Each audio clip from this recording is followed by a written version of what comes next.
Before we get started with today's entertainment headlines, we do have some breaking news out of the world of entertainment. Television legend Norman Lear has died at the age of 101. The producer of everything from All in the Family to the Jeffersons, Good Times, was monumental for pushing the boundaries of television and comedy, widely known really for changing the face of television. Just got across our desk some sad news that Norman Lear, the iconic television producer who introduced political and social commentary into the American sitcom, died yesterday at his home in Los Angeles at the age of 101. His death now has been confirmed by a spokeswoman for the family. NBC News correspondent Joe Fryer looks back at the incredible life and legacy of Norman Lear. Those were the days. Because of Norman Lear, the small screen grew. We are the Jeffersons. Its boundaries swelled to share new stories Oh, this is a big one. and project new voices. I have never been in a situation in my life, however tragic, where I didn't see some comedy. Born in 1922, Lear served during World War II before settling down in Los Angeles, where he wrote for comedy shows, most notably the Colgate Comedy Hour, starring Jerry Lewis and Dean Martin.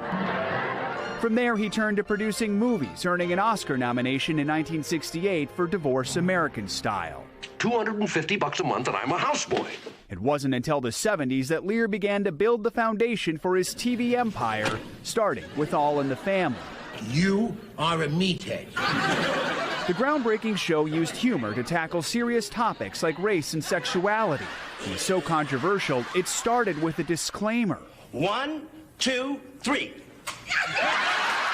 When it came to social issues, Lear was fearless. Just tell me, Walter, that I'm doing the right thing, not having the baby.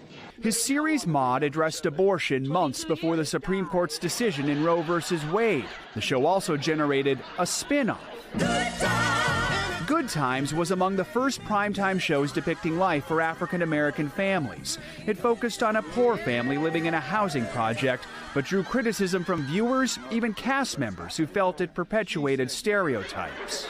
Well, we're moving on now. Lear then created The Jeffersons, which centered on a successful black couple residing in a luxury apartment building. How can you afford to live in a place like this? You ain't tall enough to be no basketball player. But in the 80s, he walked away from TV to focus on political activism. A vocal opponent of the religious right, Lear created a nonprofit called People for the American Way. Don't tell us we're bad Christians or good Christians, depending on our political points of view. That isn't the American way. Married 3 times, Lear had 6 kids. The youngest twins were born when he was in his 70s. Age never slowed him down. At 94, Lear launched a podcast called All of the Above. I have failed Cuba. And rebooted one of his classic series, One Day at a Time, this time with a Cuban-American family. Norman Lear has held up a mirror to American society and changed the way we look at it. A man who entertained viewers and challenged them, changing television for the better. Wow. You had been writing for television from the 50s on. Were you dissatisfied with what television was doing? Did you want to blow it up in some sense? No, actually, I was writing for live television, and I said to myself, someday, soon as I can, I've got to do a situation comedy. And when did you decide, though, that it had to be a different kind of situation comedy, something that was tackling something really not seen before? I don't ever recall making such a decision. I read about a British show called Till Death Us Do Part, about a father and son, not unlike Archie and Mike. And I said, my God, that's me and my dad. I've got to write about this. The language was shocking. Now, let me tell you something.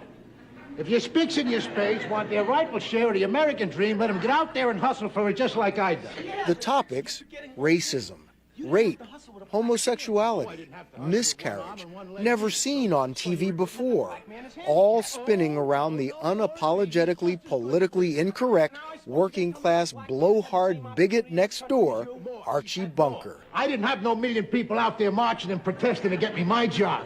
No, his uncle got it for him. It was the #1 show for 5 straight years.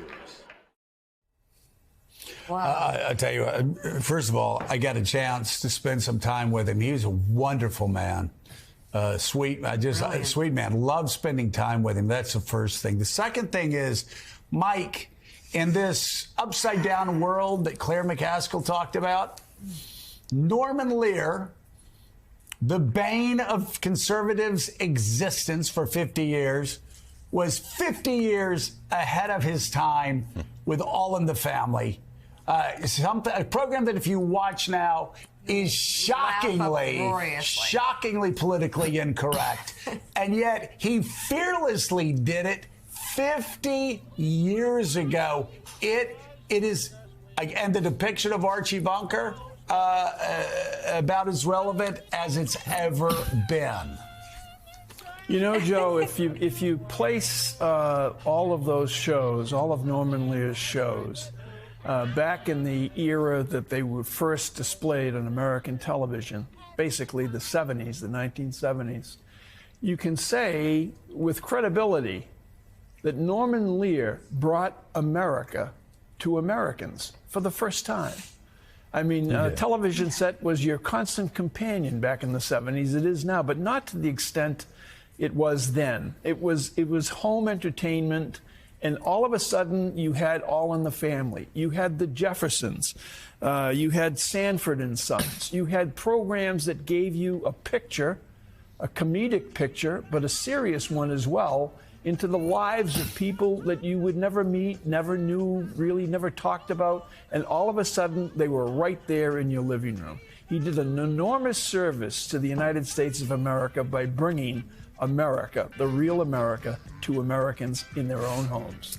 And Joe, one of the ways Norman Lear always described his work is watching television, watching American television in the 50s and 60s and seeing the perfect suburban families, the sort of Leave It to Beaver version of America, and saying, that's not what's going on out here. We've got to really reflect the country. And that's where you got shows like All in the Family and Sanford and Son and Maude, tackling issues that television never would touch before Norman Lear. Race, sex, class, abortion, as we saw there, the Vietnam War on All in the Family. And importantly, I want to add in, Norman Lear served in World War II, the United States Army, more than 50 combat missions in the Mediterranean. So this was a guy who gave us so much, gave so much to this country, and we're so sad to see him gone.